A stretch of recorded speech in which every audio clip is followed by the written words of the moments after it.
AITA for refusing to care for the mother who never cared for me. My mother is 63 years old and facing hip surgery. She is trying to plan what her life will look like during recovery, and she fully expects me to be the one who helps her. We are supposed to talk later today, and I need to be ready to say no, but I am not sure if I should be completely honest about why I cannot do this, or if I am being selfish by refusing to help my own mother. She retired 15 years ago without ever saving for retirement. Instead, she started a small soap and reselling business that has just barely kept her afloat. She lives alone in a tiny studio apartment, owns a car, and receives Social Security. Any other money she makes is not reported, and because she is self-employed, she spends it however she wants. Over the past 10 years, she has traveled to at least 4 different countries, constantly buys expensive herbal supplements, and lives only for the present moment with no thought for the future. To me, this is deeply irresponsible and it is nothing new. She has always put herself first, even when I was a child who needed her. Now, after this surgery, she will likely be stuck in her studio for at least 4 weeks, unable to work or earn money.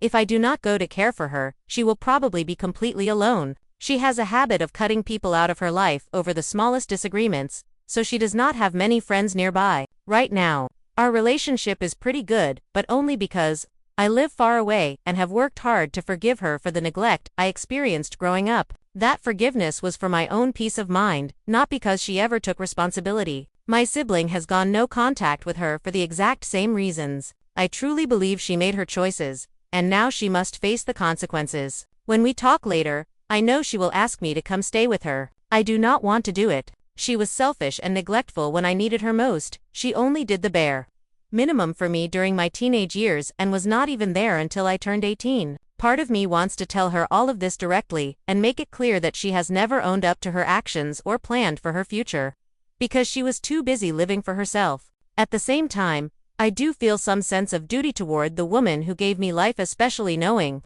she also suffered through a difficult and painful past. But I simply do not have the resources to help her in any real way. I cannot afford to spend money on her care, and I do not have enough paid time off to take weeks away from work. Even if I wanted to, I would not qualify for any kind of leave for another 6 months.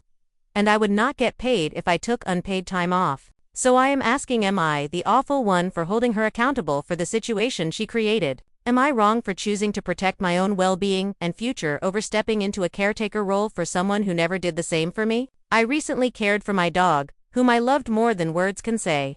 And even that experience left me emotionally and physically drained. I cannot imagine doing the same for someone I still carry resentment toward. I have forgiven my mother, because I understand that hurt people often hurt others, but forgiveness does not erase the pain. And it does not mean I have to put myself in a position where I could be hurt again. I have chosen to love her from a distance, and I plan to keep that boundary strong even if she tries to pull me back in with guilt or emotional pressure.